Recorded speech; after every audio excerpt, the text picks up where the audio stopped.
Howdy, howdy, howdy, my name's Anachi Sasuke, and welcome back to Let's Read the SCP Foundation Wiki. Before we continue the entries for this episode, I wanted to go back over the object classes, since I keep spazzing out whenever it says something is safe when it's clearly not and all that. And just to show that I do have something that I can go look at to see what the state of these things are, I just never remember to go back to it. So, let's see. Safe class SCPs are anomalies that are easily and safely contained. This is often due to the fact that the Foundation has researched the SCP well enough that containment does not require significant resources, or that the anomalies require a specific or conscious activation or trigger. Classifying an SCP as safe, however, does not mean that handling or activating it does not pose a threat. Okay. Euclid-class SCPs are anomalies that require more resources to contain completely, or where containment isn't always reliable. Usually this is because the SCP is insufficiently understood or inherently unpredictable. Euclid is the class object with the greatest scope, and it is usually a safe bet that an SCP will be this class if it doesn't easily fall into any of the other standard object classes. As a note, any SCP that's autonomous, sentient, and or sapient is generally classified as Euclid due to the inherent unpredictability of an object that can act or think on its own. There's also lists of all the articles that'll do this. Keter class SCPs are anomalies that are exceedingly difficult to contain consistently or reliably, with containment procedures often being extensive and complex. The Foundation often can't contain these SCPs well due to not having a solid understanding of the anomaly, or lacking the technology to properly contain or counter it. A Keter SCP does not mean the SCP is dangerous, just that it is simply very difficult or costly to contain. So that means that there can be safe SCPs that are catastrophic, but there can be Keter SCPs that are completely safe, they just don't know how to make it not do things. So there could be a Keter baseball bat that is simply a baseball bat that's like, teleports to a different country every 45 seconds. Into like walls and shit. But there could be a safe object that's like, a poisonous exploding cactus that punches people, but safe because it can't punch through steel. Thaumiel class SCPs are anomalies that the Foundation uses to contain or counteract other SCPs or anomalous phenomena. Even the mere existence of Thaumiel class objects is classified at the highest level of the Foundation, and their locations, functions, and current status are known to few Foundation personnel outside of the O5 Council. For a complete list of Thaumiel class articles on the site, click here. Interesting. Neutralized are SCPs that are no longer anomalous, either through having been intentionally or accidentally destroyed or disabled. And then there's non-standard. Explained SCPs are commonly articles about anomalies that are completely or fully understood to the point that their effects are now explainable by mainstream science, or phenomena that has been debunked or falsely mistaken as an anomaly.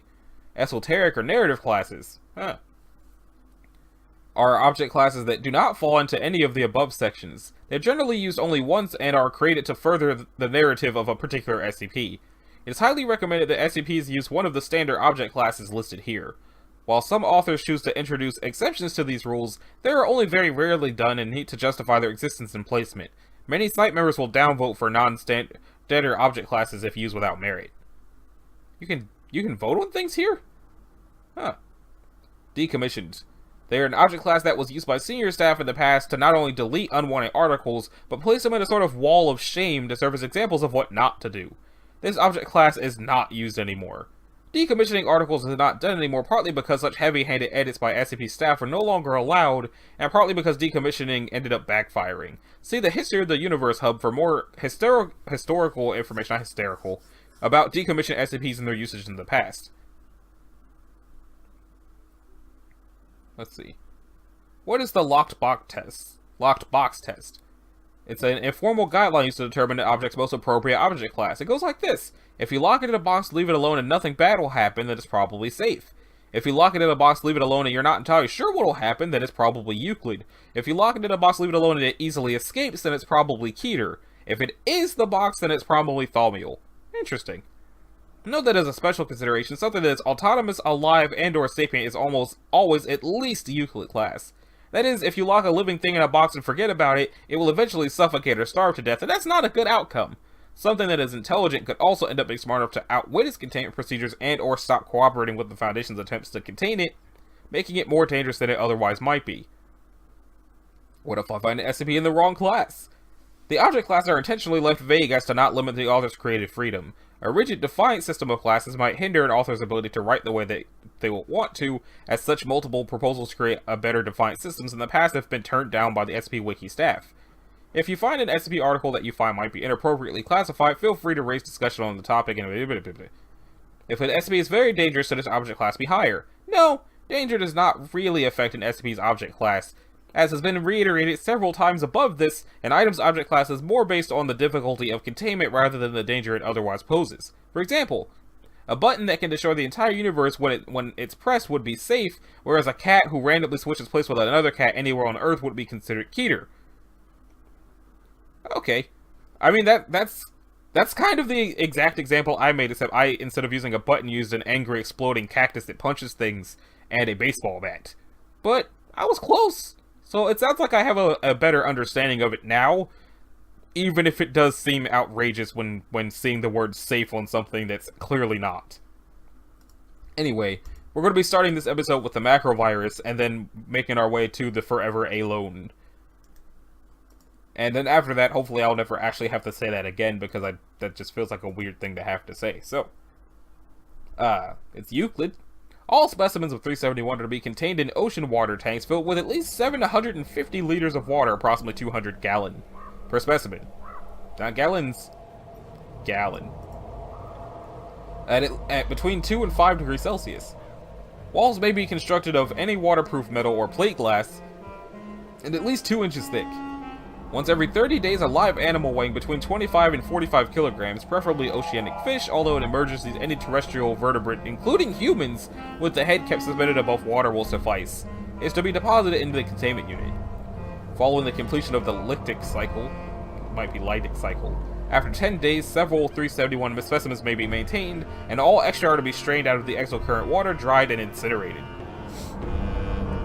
Any personnel entering 371's containment chamber intentionally must be equipped with scuba gear, commercially available shark-proof diving armor, thick faceplates, and Kevlar helmets. If these measures fail or are breached for any reason, the animal supply for that month may be skipped. There are currently 15 371 specimens in containment. So what is it? 371 is a macroscopic marine virus, similar in appearance to a bacteriophage. It's a fun word. Probably not a fun thing, but it's a fun word. SCP-371 adaptations that make it a notable marine predator. The contractile tail fibers, shown in Image A, are composed of stiffened proteins that are adapted for locomotion, swimming, grasping, walking on the ocean floor. Is it a mud skipper? A sharpened and hardened beak-like base plate, rendering the virus capable of injecting genetic material through the dermal skin of multicellular prey, and presumably unknown sensory organs. 371 cannot see or hear, but appears to hunt by sensing heat, vibrations, and pressure/salinity gradients.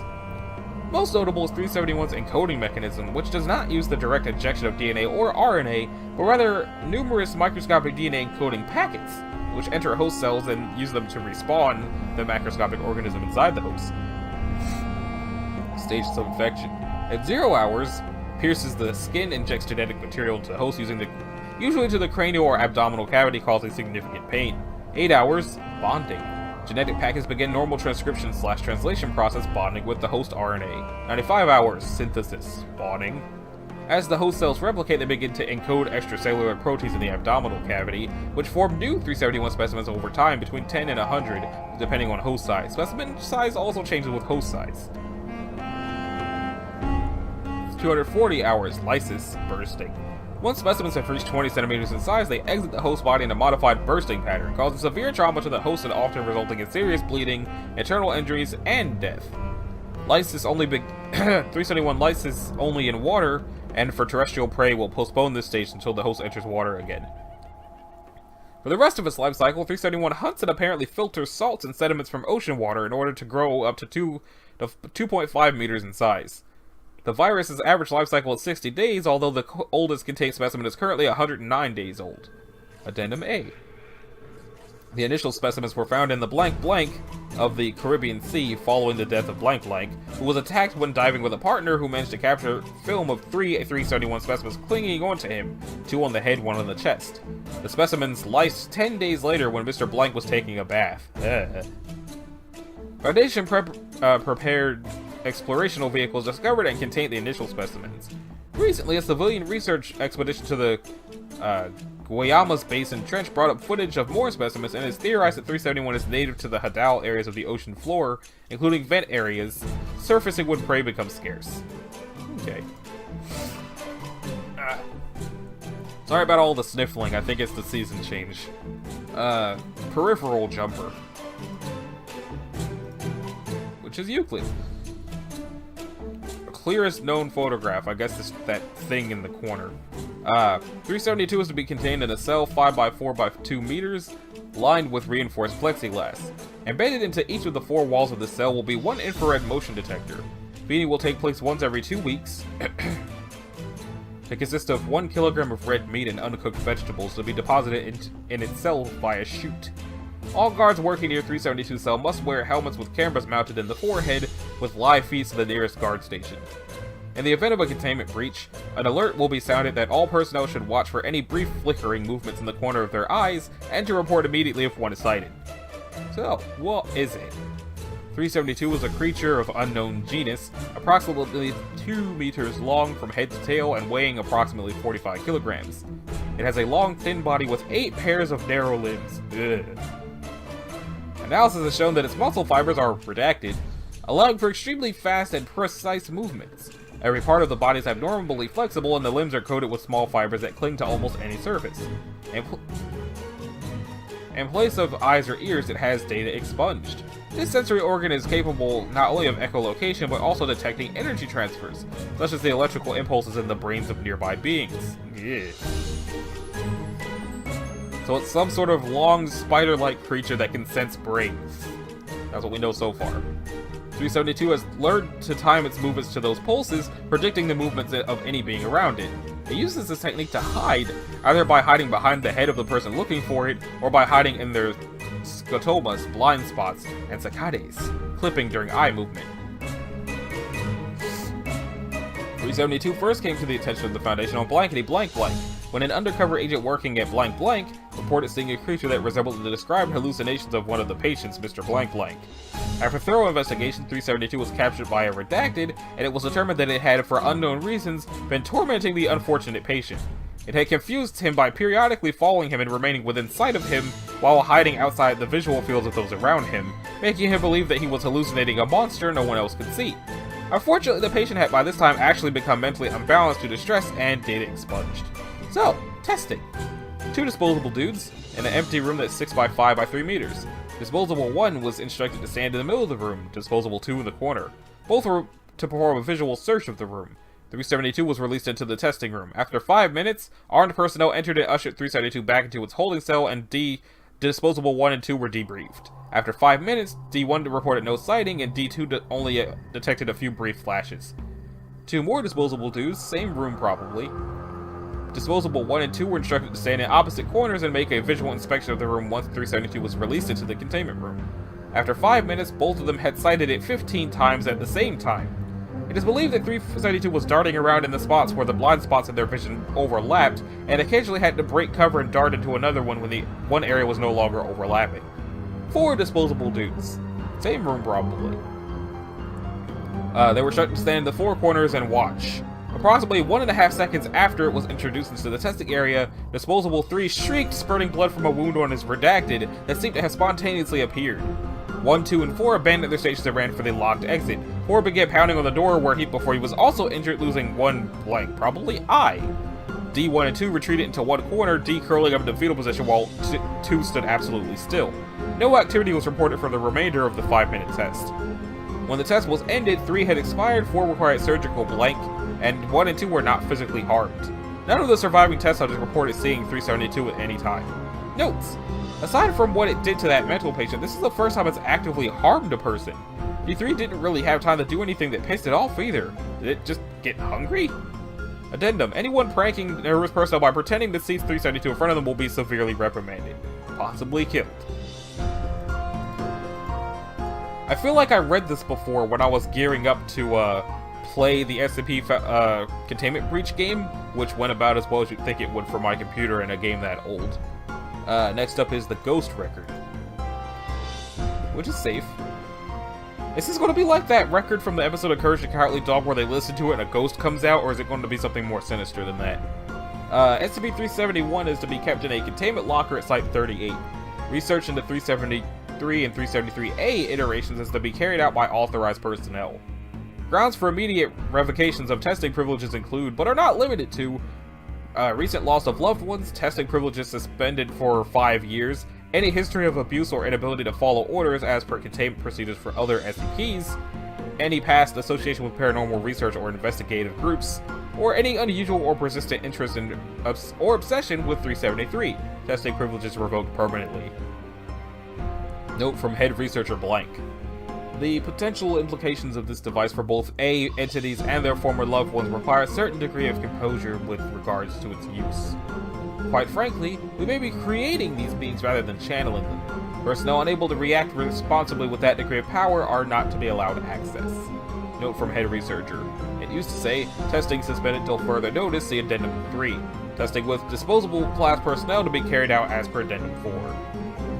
For maximum efficiency in gathering intelligence regarding A entities, all records used with 373 should be 33.5 RPM vinyl albums with lyric-heavy songs or spoken word tracks. Audiobooks, comedy albums, and other principally speech-based pattern records are encouraged. Principally instrumental or orchestral music is forbidden. So, 371 is an antique disc phonograph player, so record player. Marking on the machine indicated it was built in 19-something, sometime between 1910 and 1919. An additional label indicates that the device was modified in the late 1940s at a facility called Blank Laboratories Inc. The device is composed of a crank-operated turntable embedded in a wooden case, a tone arm with an aluminum stylus, and a slightly tarnished silver horn. 373 appears to have the ability to modify the audio of any record played on it according to particular patterns. Specifically, research has demonstrated that approximately every fourth word or phrase will be altered from the originally recorded song or monologue. These new words can be organized sequentially to reveal what appears to be messages or statements from a series of unknown entities. These entities have been named AX, with the X replaced by numerical identification as entities are discovered. The entity is able to communicate for the duration of each instance of the playing of the record. Upon the next playing of the same record, the same entity will begin speaking, but will claim not to recall the previous conversation. Due to the stilted nature of the communication, it is rare for the entities to communicate any significant amount of information to Foundation researchers before the end of the record. However, research has demonstrated that two-way communication is possible by lifting the needle from the record while it spins and speaking into the horn. Any attempt at useful communication requires both parties speak while the record spins at the speed at which optimal playback was intended. All A entities report that speaking into the horn with the record slowed or stopped results in a high-pitched squeal for the entity and vice versa. Testing with anomalies such as 43 and 1668 did not initially produce data. However, analysis of audio taken during testing has shown the presence of at least 2 distinct breathing patterns being broadcast from 373. Further scheduled testing is under consideration. So, abridged log. A3, Painkiller by Judas Priest. That is a great song. An early attempt at scientific analysis of the phenomena, both the choice of the music and questions were largely arbitrary. Two-way communication not yet understood. Full lyrical output is included below to demonstrate effect. All future entries will include only relevant utterances. Result: playing track 1, Painkiller, resulted in the following lyrical output. Faster than a hello, terrifying scream, and a raged hello of anger. Who's there? Okay. Hello, who's there? Can anybody hear me? Is this what hell is? I don't know what I've done, please, it's so dark and cold here. Okay.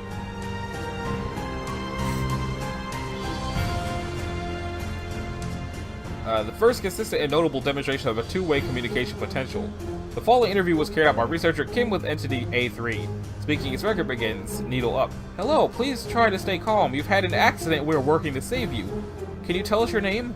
Hello, oh, thank goodness, I thought I had died. Could you please tell us your name?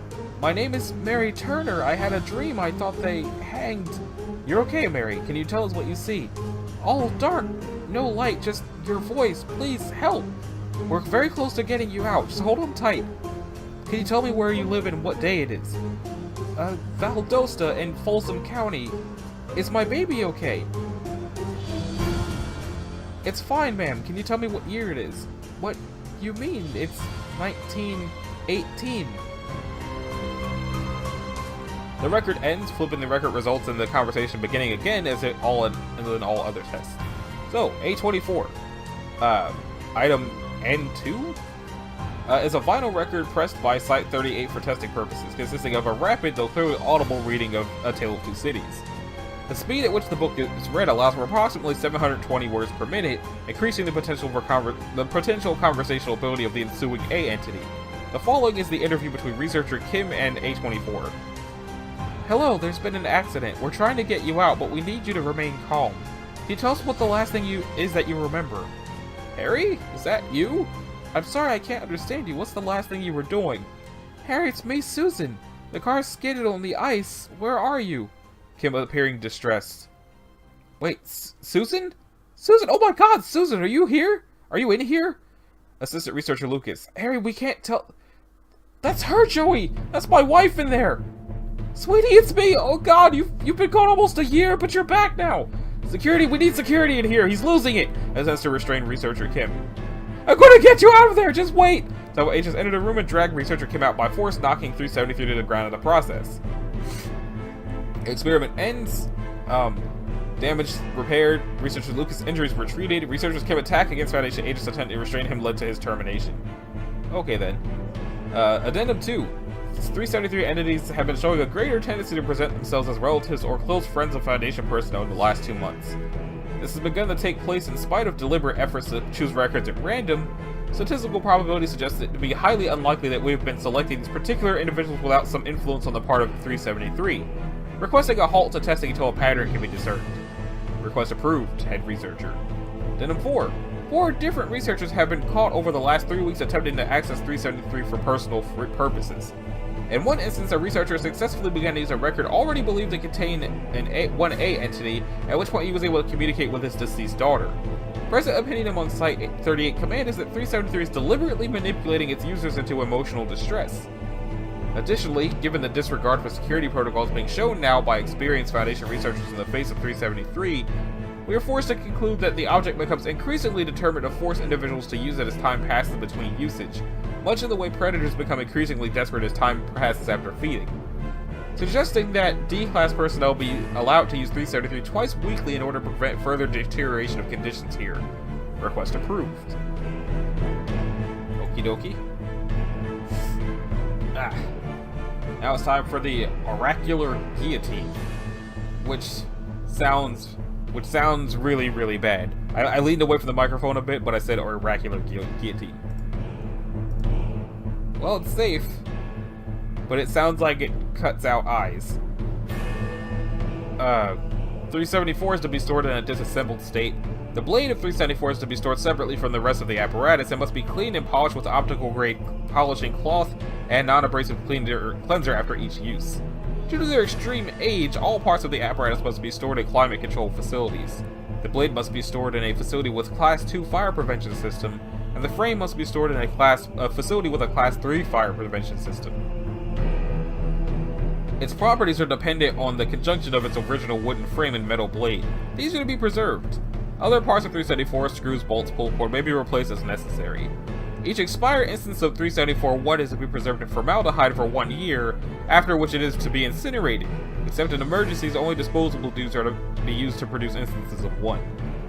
All interrogation sessions are to be recorded, transcribed, and archived. Interrogation are to begin with the question, "Can you hear me?" in order to compel a response. Maybe it cuts off ears. 374 is a French Revolution-era guillotine made of oak with a steel blade. 374 manifests no unusual properties when not in use. Any use of 374 to decapitate a live human produces an instance of 1. Oh. 1 is a severed human head inhabited by the personality of a French Revolution-era man named Jean-Philippe Horace Donatien Blanc. For approximately 35 minutes after instantiating, 1 is able to see, hear, speak, and to manifest limited forms of enhanced awareness, enabling it to provide true answers to any questions asked. Its strategic usefulness is limited by its argumentativeness and its apathy towards the Foundation. Since it is convinced that the members and employees of the Foundation are evil murderers, it may attempt to obfuscate, mislead, or change the subject. As the end of its period of activity approaches, 1 first loses its sight, then its hearing, and eventually becomes inert. 374 was recovered during a raid on a Marshall Carter dark facility in 19-something. Upon first instantiating in Foundation custody, one made the following speech. "Ah, my new slave masters. Here are the rules of my existence. First, ask me any questions, I provide true answers. Second, probably, well, expletive all of you and expletive all of your mothers. You're murderous, slave-owning tyrants, and I, expletive, hate you. Always remember that." One has taken to responding to direct questions with true but useless statements such as, "I don't want to tell you that," "I hate you," and "I hope everyone affiliated with the SCP Foundation burns in hell forever." Its uncooperativeness in these cases can be circumvented by simply telling it, "That doesn't matter." Due to its tendency to launch into lengthy philosophical digressions about free will, predestination paradoxes, and chaos theory, one is not to be asked questions about the future. Interview log. "Can you hear me?" "Of course I can hear you, stupid expletive. What the expletive do you Foundation expletive want this time?" "Jean-Philippe, where are my keys?" "Jean-Philippe, does the stupid expletive in the cafeteria like me?" "Jean-Philippe, what is 58 times 23? How and why is your consciousness bound into this guillotine? How and why are you compelled to provide true and informative answers to the questions we ask you?" "I'm not allowed to answer questions about that topic." "Oh, good work, expletive. You wasted a human life on one of the few things I can't give you information about. You expletive monster." I feel like every one of these expletives are just fuck. But for whatever reason, this is the second entry in as many days that has been censored by itself instead of me having to do it, which I never make any attempt to actually do. It's a waste of time. So, that brings us to the Forever Alo. And then we'll never have to speak of it again. Well, it's from Bank of America. Mimetic hazard... What? Okay, 373 is to be kept under full surveillance by a security detail of no less than 5 personnel disguised as renovators and contractors. Any subjects attempting to enter 375 are to be turned away, with the cover story of indefinite renovations. All instances of one are to be kept incapacitated within the bank. In the event of an attempted robbery, personnel are to follow procedure to deposit the robbers as outlined in Protocol Document 375I2 Linnell. Okay. 375 designates a bank inside a small strip mall in Blank, Wyoming. The primary elements of 375 are a large steel titanium bank vault equipped with a multi-stage locking mechanism, signage advertising 375, and any reproductions of 375 related materials. Subjects who perceive 375 as a place to store valued items are subject to a cognitohazardous effect. When affected by it, a subject may enter it and make a transaction depositing items that they consider significantly financial or sentimentally valuable into 375.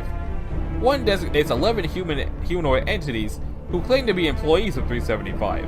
When a subject enters 375, these entities will provide information about it and the banking options it provides. As discussion continues, the subject will begin discussing subjects they would normally be secretive of, referring to them in the context of banking. If the subject opens an account with 375, instances of one will coach the subject on ways to properly deposit items they consider to be sentimental into it, and how to maximize gains by depositing them in certain ways. After an item is deposited within 375, the subject will be given an item of equivalent value to them. Usually this will take the form of cash or credit. Other valuable objects have been observed on rare occasions, consisting of objects known and not known to have been placed in 375.